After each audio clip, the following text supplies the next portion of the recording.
Selepas nama dipetik, akhirnya Tengku Zafrul bersuara. Pelik, kenapa SPRM serah polis untuk siasat suami Zeti? Muhyiddin kantoi, cemburu, Najib lebih popular? Guna wang rakyat bayar hutang 1MDB? Ini penjelasan Tengku Zafrul. DAP kurang ajar, gelar UMNO celaka dalam ceramah.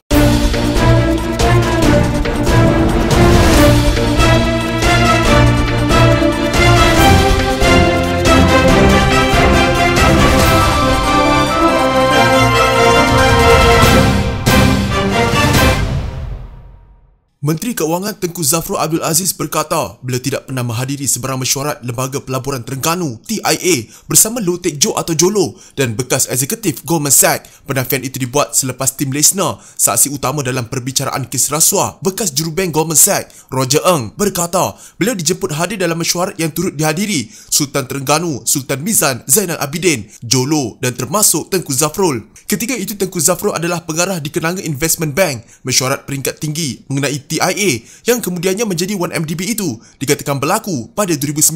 Tengku Zafrul memberikan penjelasan berhubung perkara itu dalam hantaran di Facebook. Saya ingin mengesahkan bahawa saya tidak pernah menghadiri sebarang mesyuarat mengenai TIA pada tahun 2009 bersama Duli Yang Maha Mulia Sultan Terengganu dan individu-individu lain yang disebut dalam kenyataan tersebut, katanya. Menurut dokumen mahkamah dilihat portal FMT, Lesnar mengambil maklum satu email daripada Ng yang juga bekas ketua bank pelaburan Goldman Sachs di Malaysia yang dijemput dalam satu mesyuarat TIA bersama Sultan Terengganu. Ditanya oleh pendakwa raya adakah beliau tahu Tengku Zafrul daripada Kenanga, Lesnar menjawab, ketika itu saya tidak tahu. Dia pernah berpindah semasa saya menjadi pengurus bank, jadi saya tak tahu pada masa itu. Transparency International Malaysia (TIM) mempersoalkan keputusan Suruhanjaya Pencegahan Rasuah Malaysia untuk menyerahkan siasatan dakwaan rasuah terhadap suami bekas Gabenor Bank Negara Zeti Akhtar Aziz kepada pihak polis. Presidennya Muhammad Mohan berkata, sebagai agensi penguat kuasa undang-undang bebas yang ditugaskan untuk menyiasat rasuah dan salah guna kuasa, SPRM harus melaksanakan kuasanya untuk menyiasat kes berkaitan skandal 1MDB selain memastikan pemulangan dana yang dikaitkan dengan syarikat itu di Singapura. Beliau mengulas kenyataan Ketua Pesuruhjaya SPRM Azam Baki bahawa agensi itu tidak menyiasat suami Zeti, Taufik Aiman, yang syarikatnya di Singapura dikatakan menerima dana berkaitan 1MDB daripada ahli perniagaan dalam buruan Low Tech Joe atau Jolo. Azam memberitahu pemberita bahawa tugas SPRM adalah untuk mendapatkan semula dana 1MDB dari Singapura dan siasatan terhadap Taufik dilakukan oleh polis. Ia agak membingungkan mengapa SPRM tidak menyiasat perkara itu. Kita tidak mahu ia menimbulkan persoalan mengenai kebebasan agensi terbabit dan membawa kepada penurunan keyakinan pelabur serta meningkatkan persepsi rasuah. Isu ini mungkin menghalang harapan kita untuk mempunyai masa depan lebih cerah dan pemulihan ekonomi yang lebih cepat daripada wabak penyakit berbahaya, katanya. Sementara itu, Ahli Parlimen Subang, Wong Cheng, mempersoalkan pihak yang memberi arahan dan menghadkan skop tugas SPRM kepada hanya mendapatkan semula dana dalam kes berkenaan. Siapa yang mempunyai kuasa ke atas apa yang dilakukan oleh SPRM? SPRM ditubuhkan untuk menyiasat rasuah, bukan mendapatkan semula wang. Jadi sepatutnya SPRM mengetuai siasatan rasuah, bukan polis, katanya. Pada Mac tahun lalu, polis dilaporkan memulakan siasatan terhadap dana berkaitan 1MDB yang didakwa dipindahkan ke sebuah akaun bank milik Taufik di Singapura. Biasalah, siapa datang pun dia tengok muka siapa pun. Ada yang suka datang, yang tak suka pun datang. Nak tengok dekat-dekat betul ke dia ni perompak? Betul ke dia yang dah jatuhkan hukuman? Jadi jangan kita andaikan kerana ramai datang tu ialah kerana suka. Ramai datang nak tengok muka sebenarnya. Adakah ini orang telah dijatuhkan hukuman penjara 12 tahun, denda 200 juta yang terbabat dalam kes SRC. Orang ini juga yang telah berulang alik naik dan turun ke mahkamah, dibicarakan belum selesai. Orang juga ini yang telah pun disabitkan dengan apa yang dia berlaku dalam mahkamah di US yang sedang dibicarakan. Bagi saya ini satu perkara yang amat memalukan. Jadi kalau ramai keluar tu, dia rasa seronok lah. Tapi biasa kita sebut patut dia ada rasa malu. Saya tak payah saya sebut lagi lah. Presiden Bersatu Muhyiddin Yassin berpandangan sambutan hangat diterima bekas Perdana Menteri Najib Razak dalam kempen di Johor tidak semestinya tanda sokongan. Sebaliknya, Muhyiddin berkata orang mengerumuni Najib mungkin kerana mahu melihat dengan sendiri wajah perompak yang terpalit dengan skandal besar dan telah memalukan negara. Dia merujuk kepada sabitan bersalah terhadap Najib dalam tuduhan pecah amanah jenayah, pengubahan wang haram dan salah guna kuasa berkaitan kes SRC International. Dia kini dalam proses rayuan di peringkat Mahkamah Persekutuan untuk mengetepikan sabitan dan hukuman penjara 12 tahun serta denda RM210 juta ke atasnya. Nak tengok dekat-dekat, betul ke dia ni perompak? Betul ke dia ni yang dah dijatuhkan hukuman? Jadi jangan kita andaikan kerana ramai datang kerana suka. Ramai datang nak tengok muka sebenarnya. Adakah ini orang yang telah dijatuhkan hukuman penjara 12 tahun dan denda RM210 juta terbabit dalam kes SRC? Orang ini juga yang naik turun ke mahkamah untuk perbicaraan belum selesai. Bagi saya, ini adalah satu perkara yang amat memalukan. Jadi, kalau ramai keluar tu, dia rasa seronoklah. Tapi biasa kita sebut, patut dia ada rasa malu.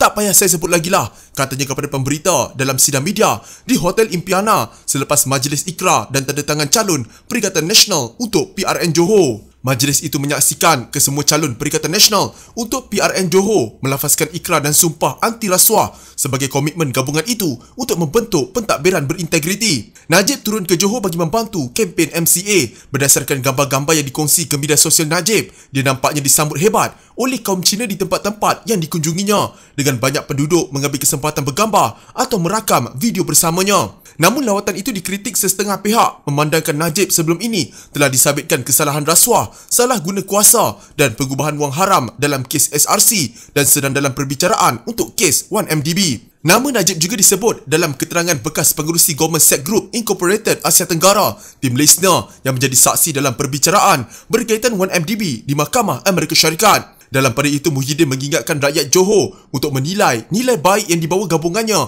dan berharap Perikatan Nasional akan menjadi pilihan yang mendapat sokongan warga Johor. Muhyiddin yang juga pengerusi Perikatan Nasional mengetuai kempen gabungan itu dalam PRN kali ini. Baki komitmen kita setelah saya pun baru saja dipahamkan ialah lebih kurang 38 bilion ringgit lah, ataupun 38.5 ke 38.8 bilion ringgit. Ini prinsipalnya 32 bilion ringgit, 32.3, dan faedahnya pula sebanyak 6.5 bilion ringgit. Jadi dakwaan bahawa belum lagi kita bayar prinsipal hutang 1MDB ini adalah tidak berasas, ya. Memandangkan prinsipal hutang-hutang tersebut hanya akan matang lambat lagi. Contohnya prinsipal bond terbitan 1MDB Energy Limited 11 Mei 2022, that's 7.35 bilion ringgit. Bond terbitan 1MDB Energy Langat 2022 7.35 bilion ringgit. Bond terbitan 1MDB Global Investment sebanyak 12.6 bilion ringgit.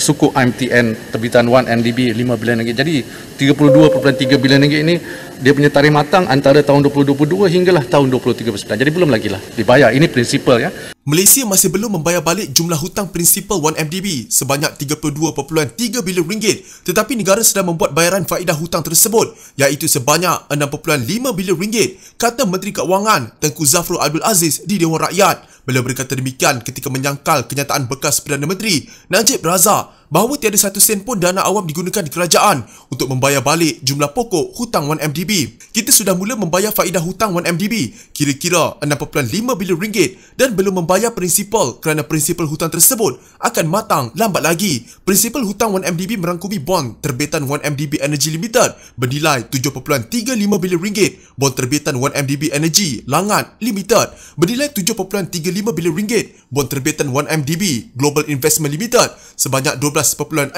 bilion ringgit dan sukuk 1MDB IMTN iaitu Islamic Medium Term Note bernilai 5 bilion ringgit. Jadi dakwaan bahawa belum lagi kita bayar prinsipal hutang 1MDB ini adalah tidak berasas. 32.3 bilion ringgit ini tarikh matang dia di antara 2022 hingga 2039.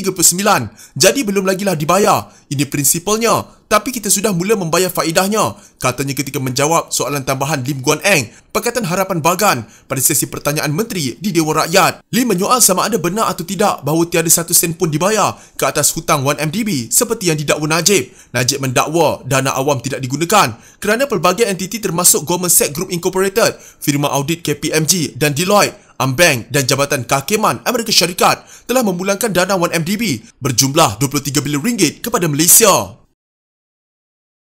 2013 kita tak dapat jadi kerajaan kat Perak. 2018 pula kita bukan saja ambil balik Perak, kita ambil persekutuan. Dan tambah lagi Negeri Sembilan. Tambah lagi negeri-negeri yang lain. Tapi akhirnya, satu demi satu, pusat tumbang. Satu demi satu dia perampas. Lepas rampas pula, tak cukup nak memusatkan kuasa kepada UMNO. UMNO ambil langkah, mengorak langkah yang jahat, keji, celaka, kasar sikit lah.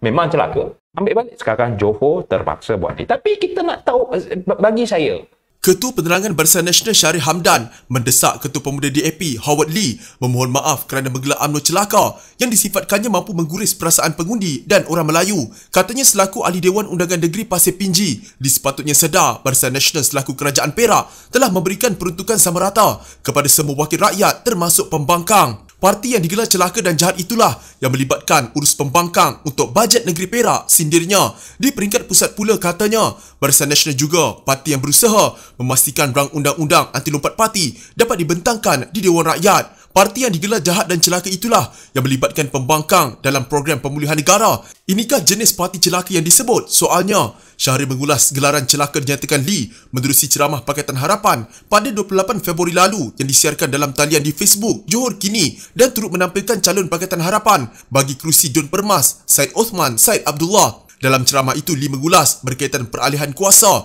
di beberapa negeri selepas kemenangan Pakatan Harapan. Akhirnya satu demi satu pusat tumbang, satu demi satu dia perampas. Tak cukup nak memusatkan kuasa kepada UMNO. UMNO mengambil langkah, mengorak langkah yang jahat, keji, celaka. Kasar sikitlah, tapi memang celaka. Sekarang Johor terpaksa buat PRN, kata Lee. Sementara itu, Syahril yang juga timbalan Ketua Pemuda UMNO mempersoalkan tindakan DAP menggugurkan kes melibatkan pemimpin mereka ketika Pakatan Harapan berkuasa. Parti yang dianggap roket harum, gelar kita kluster mahkamah dan macam-macam. Tapi dia lupa, waktu dia berkuasa, banyak kes dia gugurkan. Itulah mungkin parti yang YB Howard anggap harum. Tapi dia lupa realiti dan fakta tidak menipu, katanya lagi.